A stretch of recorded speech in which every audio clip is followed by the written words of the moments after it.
Estamos juntos estudando a palavra do Senhor, orando em comunhão com nosso Deus, em nossa caminhada para o céu.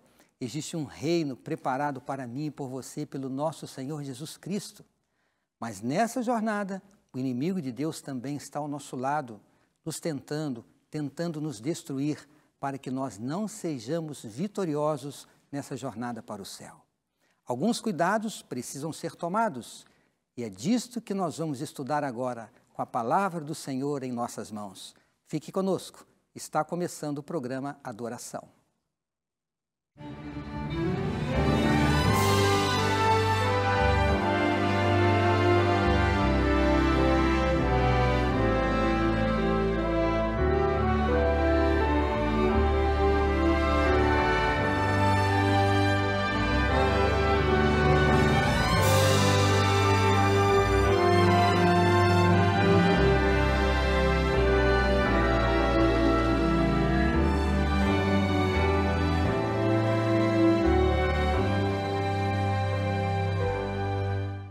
Vinde a mim todos os que estão cansados e sobrecarregados, e eu darei descanso a vocês.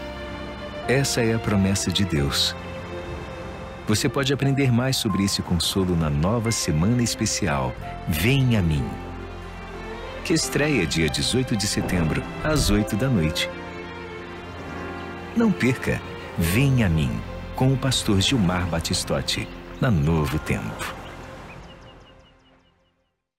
Seja muito bem-vindo a mais um programa Adoração. E em nome da Rede Novo Tempo de Comunicação, eu quero agradecer a você que está ao nosso lado a cada dia, você que confia no nosso trabalho, você que acompanha a programação da Novo Tempo na TV, na rádio, na internet, você que interage conosco, você que é um anjo da esperança. Muito obrigado pelo seu apoio e as suas orações. E quando a gente fala em anjo da esperança, a gente agradece com um profundo sentimento de alegria em nosso coração, porque se nós estamos no ar, se o programa Adoração está chegando agora na sua casa, é porque Anjos da Esperança patrocinam o nosso trabalho. E patrocinam também envio de cursos, guias de estudo da Bíblia, como esse que eu tenho aqui em minhas mãos, que é a revista A Cura do Pecado, um guia de estudos que vai falar de como nós devemos nos preparar, nos livrar do pecado, resistir ao pecado, para que possamos ser cidadãos no reino de Deus. Esse guia de estudo foi preparado com muito carinho pela equipe da Escola Bíblica. Estamos oferecendo gratuitamente para todas as pessoas. Se você não pediu o seu guia de estudo, mande agora uma mensagem no nosso WhatsApp, 12 98244 4449. Apenas diga, quero o curso, o guia de estudo A Cura do Pecado, ok? E vamos enviar para o endereço que você desejar, como eu disse, gratuitamente. Ou você pode acessar também o nosso site, novotempo.com/escola bíblica, e lá você solicitar o seu curso ou baixá-lo para que você tenha ele em suas mãos. E fica aqui mais uma vez o meu agradecimento a todos os anjos da esperança que sustentam a nossa escola bíblica. Vamos abrir a palavra do Senhor e eu lhe convido para que você me acompanhe nesta oração. Oremos. Nosso grande Deus e Pai querido, nós convidamos o Teu Espírito para que esteja conosco. Agradeço a Deus porque Ele esteve ao meu lado em oração para que eu preparasse o tema tão importante para a minha vida e que certamente será importante para a vida de muitas pessoas. Que o Teu Espírito esteja entre nós, que através dele compreendamos as Tuas palavras e através dele as coloquemos em prática em nossa vida. Oramos agradecidos em nome de Jesus. Amém. Quando eu trabalhava em Minas Gerais, lá na década de 90, eu era administrador da Igreja Adventista para o sul do estado de Minas Gerais. Eu era, além de gestor financeiro, era secretário da associação que cuidava das igrejas. Naquela época, no início da década de 90, eu não era ainda um pastor ordenado. E eu não podia fazer, por exemplo, a organização de igrejas. Mas eu tinha um pastor ordenado, um pastor jubilado, aposentado, que me ajudava neste trabalho. Estou falando do pastor Corino Pires, de saudosa memória, um homem de Deus, um homem culto, experiente, que esteve ao meu lado e nós viajamos muito juntos. Se tem alguém da família do pastor Corino, receba meu abraço e meu carinho, um homem que esteve ao meu lado e que me ajudou a ser um pastor. Eu gostava nas viagens com o pastor Corino de sorver da sua sabedoria, ouvir as suas histórias. Eu me recordo que em uma das nossas viagens, ele fez uma declaração que eu nunca me esqueci. Eu não me lembro o contexto, mas foi pela primeira vez que eu ouvi a frase através do pastor Corino: se você quer conhecer o caráter de um homem, dai-lhe poder.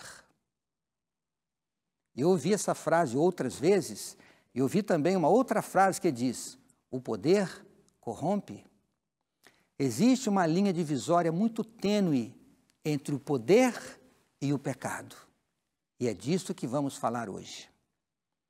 De que forma o poder pode corromper o homem?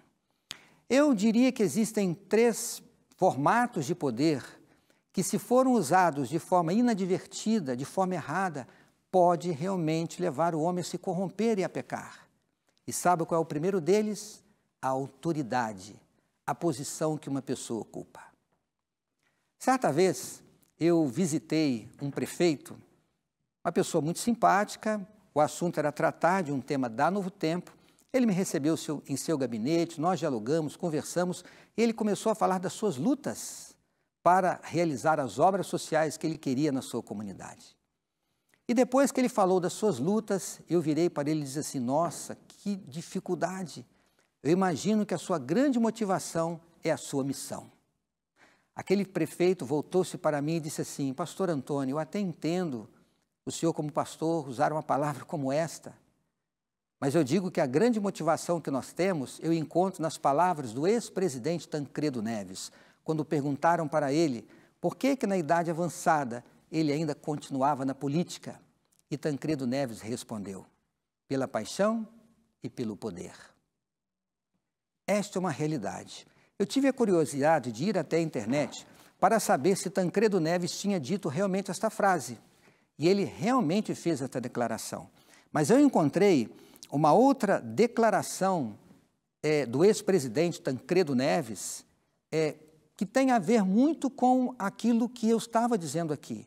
O perigo da autoridade, do poder e do pecado, de se tornar um corrupto.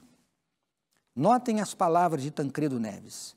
O processo ditatorial, o processo autoritário, ele traz consigo o germe da corrupção.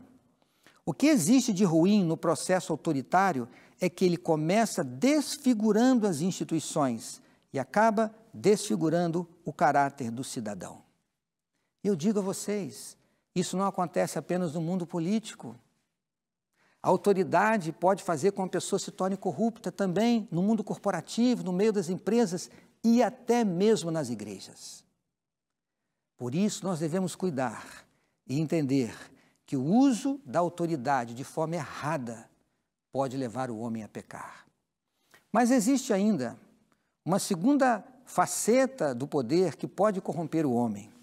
E esta é a popularidade, a fama, a atração popular. Nós vemos aí nos comerciais de TV como que as pessoas populares, elas atraem as pessoas. E muitas vezes essa popularidade faz com que as pessoas mudem a sua personalidade. Por se tornarem famosas, por atraírem a vida de muitas pessoas, elas acham que são superiores às demais. Talvez você já tenha conhecido alguém que era uma pessoa simples, uma pessoa que falava com todos, servia a todos, estava em todos os lugares, não escolhia tarefas para fazer, vivia elogiando as pessoas. Mas depois que se tornou uma pessoa famosa, popular, ela já não vai mais aos mesmos lugares, ela já não mais trata as pessoas do mesmo jeito, ela já não quer fazer mais as mesmas tarefas. Em vez de ter voz para elogiar, passa agora a ter voz para criticar. E vocês andarem por aí, é provável que vocês encontrem no mundo lá fora muitas pessoas assim. Mas existe uma outra faceta do poder que pode corromper o homem, e esta é a prosperidade. Eu estou aqui me referindo ao dinheiro. E é bom nós destacarmos aqui que não existe nada de errado com o dinheiro, muito pelo contrário. O dinheiro pode ser uma bênção para a nossa vida, pode ser uma bênção para a pregação do Evangelho. Nós temos anjos da esperança generosos e tantos outros que se sacrificam para fazer doações para o novo tempo. E olha quantas pessoas estão tendo as suas vidas transformadas, porque existem pessoas que sabem usar bem os seus recursos financeiros. O problema não está no dinheiro, o problema não está na prosperidade, o problema está no amor às coisas materiais. E sabe o que mais me incomoda neste tema? É que o dinheiro não apenas está comprando os prazeres da carne, que afastam o homem de Deus, o dinheiro também compra as pessoas. Infelizmente, existem muitas pessoas que se vendem tão facilmente, tudo por causa do dinheiro. E amigos, eu digo a vocês que, infelizmente, a estratégia que Satanás tem usado para afastar o homem de Deus é dar-lhe poder, e que ele use esse poder de forma errada. Eu quero que vocês acompanhem comigo, recordem comigo como o pecado entrou neste mundo. Abram as suas Bíblias no livro de Gênesis, no capítulo 3, e vamos ler juntos aqui os versos de 1 a 6. Na minha Bíblia eu encontro as seguintes palavras. Gênesis 3, capítulo 3, Gênesis capítulo 3, a partir do verso 1. Mas a serpente, mais sagaz que todos os animais selváticos que o Senhor Deus tinha feito, disse à mulher: é assim que Deus disse, não comereis de toda árvore do jardim?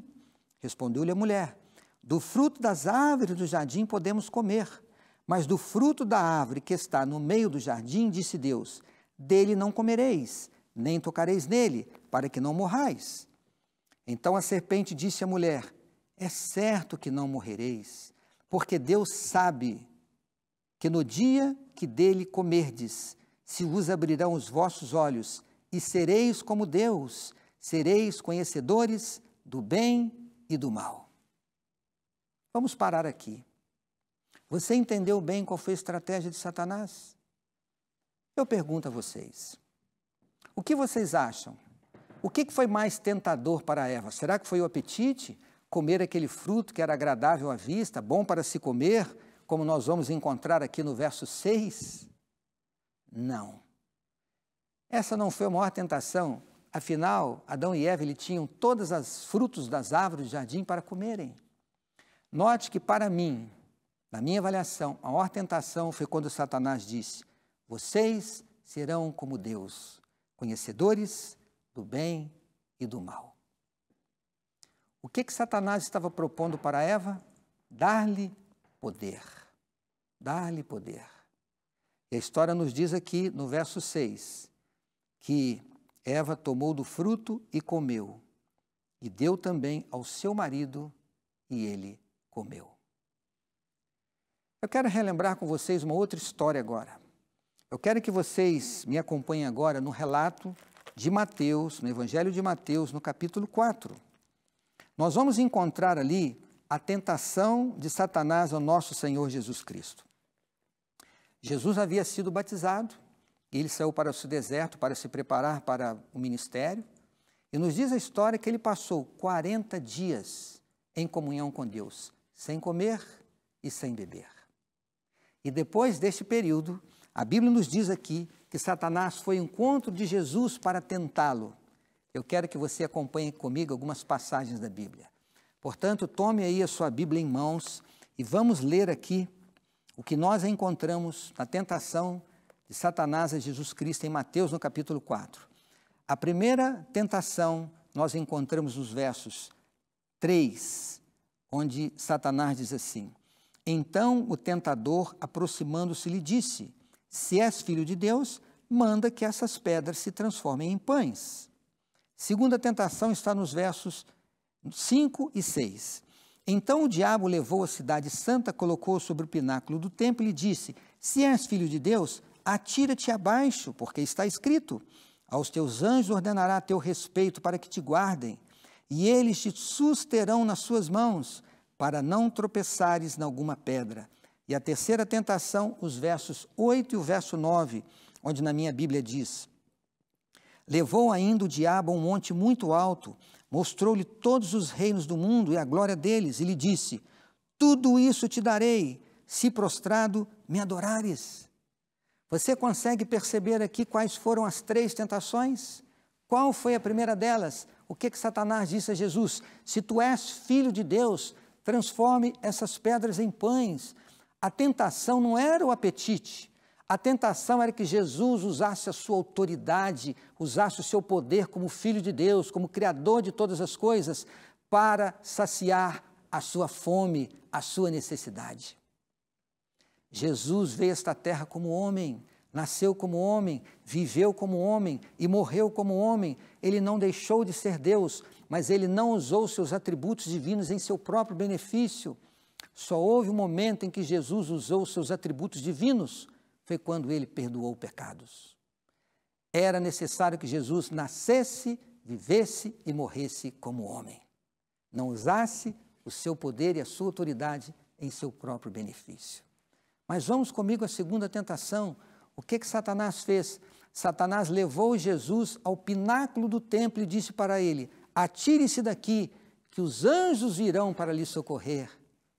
Ao que Satanás estava tentando Jesus? A sua popularidade. Eu imagino Satanás dizendo assim: você não é o regente do coro angelical, você não é o capitão da guarda celestial, você não é o príncipe Miguel, você não é o filho de Deus, o tão conhecido. Olhe, jogue-se daqui, você tem muitos fãs, muitos seguidores, você tem muitas pessoas ao seu lado. Satanás estava apelando à popularidade de Jesus Cristo. Mas existe ainda uma terceira tentação. Qual é esta tentação? O que Satanás fez? Levou Jesus ao alto de um monte, mostrou para ele todos os reinos dessa terra. E então ele disse a Jesus: tudo isso eu te darei, todas as coisas, todos os reinos, se tão somente você me adorar. O que Satanás estava oferecendo a Jesus? Prosperidade e riqueza. Você percebeu as três faces do poder que podem corromper o homem? A autoridade, a popularidade e a prosperidade. É isso que Satanás está fazendo para destruir o homem, para afastar o homem de Deus. Satanás transformou esse mundo numa sociedade consumista e materialista, onde as pessoas hoje estão buscando as coisas porque elas terminam logo. Está aí a lei da obsolescência, está fazendo com que tudo acabe rápido, tudo é feito para acabar rápido, para que o homem trabalhe e ganhe mais dinheiro para gastar de novo. O materialismo. E o que Satanás faz com a questão da popularidade? Está aí o mundo virtual, onde as pessoas estão atrás de likes, de seguidores, de curtidas. No mundo virtual só tem valor quem tem muitos seguidores, quem tem muitos likes e curtidas. E o que dizer da autoridade? O que dizer do poder para ocupar posições? Quantas pessoas prejudicam o seu próximo para alcançar lugares com posições maiores, para ocupar as primeiras cadeiras? Satanás levando o homem a se corromper. Mas Deus tem um antídoto. Deus tem uma solução para nos proteger contra as investidas do inimigo. E sabe que solução é esta? O Evangelho. O Evangelho. A palavra do Senhor. Eu quero ler com vocês as palavras do apóstolo Paulo na carta aos Romanos. Se você puder, acompanhe aí na sua Bíblia. O capítulo 1, o verso 16 do livro de Romanos. E o que diz aqui? Pois não me envergonho do Evangelho, porque é o poder de Deus para a salvação de todo aquele que crê, primeiro do judeu e também do grego. Aqui está o poder de Deus para nos proteger, o Evangelho. E agora eu quero fazer uma pergunta aqui para você, essa pergunta é para mim mesmo. Qual é o poder que governa a minha vida? Qual é o poder que governa a sua vida? Qual é a força que comanda a sua vida? Qual é a força que comanda a minha vida? Qual é a fonte que alimenta a nossa alma? Que referência nós temos para orientar as nossas decisões e as nossas escolhas? Em que nós estamos nos baseando para resistir às investidas de Satanás? Jesus é o nosso exemplo normativo.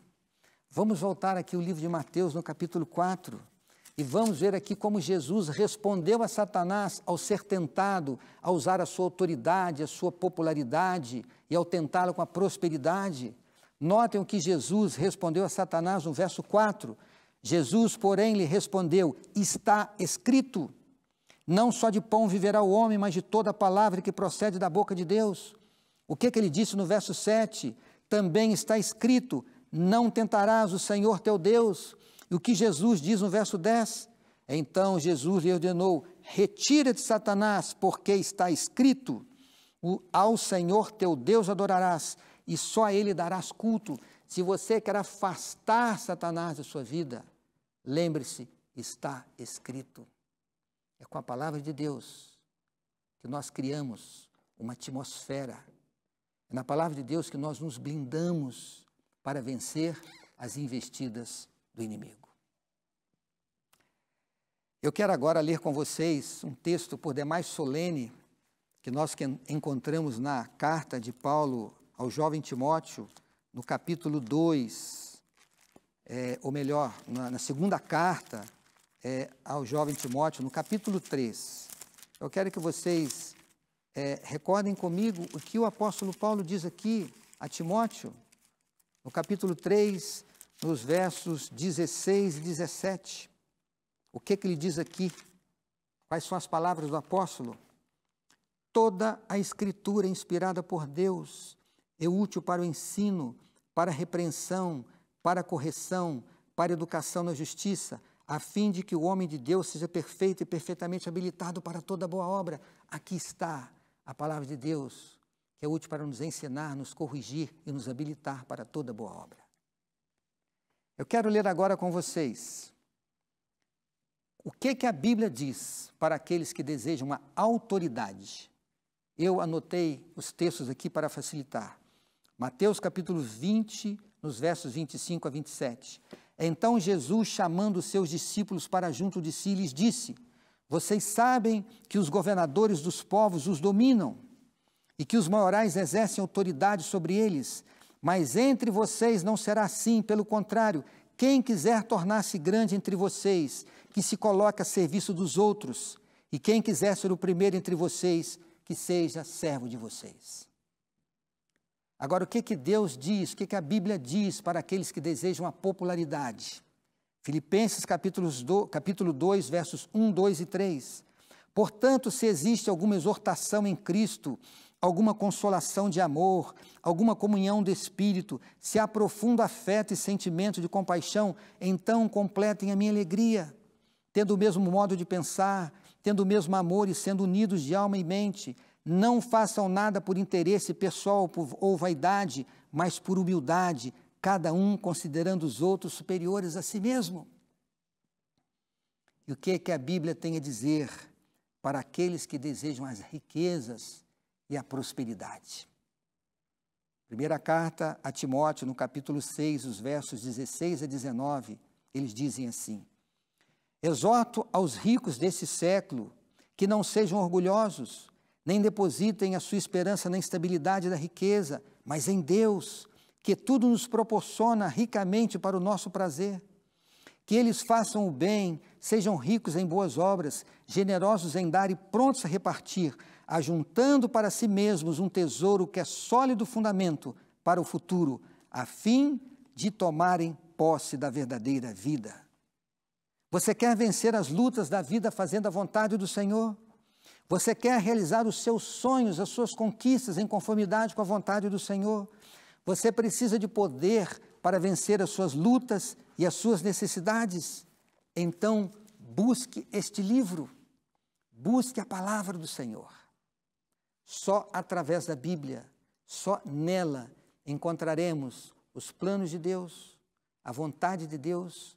A Bíblia é uma fonte que nos apresenta Jesus Cristo. E é com esse Jesus em nossa vida, caminhando com Ele, ouvindo os seus conselhos, que seremos vitoriosos. Eu quero destacar duas frases aqui, ao concluir as minhas considerações com vocês. A primeira delas: nunca se esqueçam que o poder humano, ele escraviza, o poder divino liberta. O fim do poder humano é a ruína, e o fim do poder divino é a eternidade. Está você buscando o que você precisa na verdadeira fonte que vem de Deus. Eu quero terminar lendo 2 textos aqui com vocês. O primeiro deles está na carta aos Coríntios, no capítulo 1, o verso 18, onde nós encontramos as seguintes palavras: certamente a palavra da cruz é loucura para os que se perdem, mas para nós que somos salvos, o poder de Deus. A palavra da cruz é o poder de Deus. Para muitos, loucura. Muitos não querem a cruz, não querem se chegar a ela, mas é através da cruz que vem o poder para salvar as nossas vidas. Agora, um outro texto que eu quero ler com vocês. Romanos, no capítulo 15.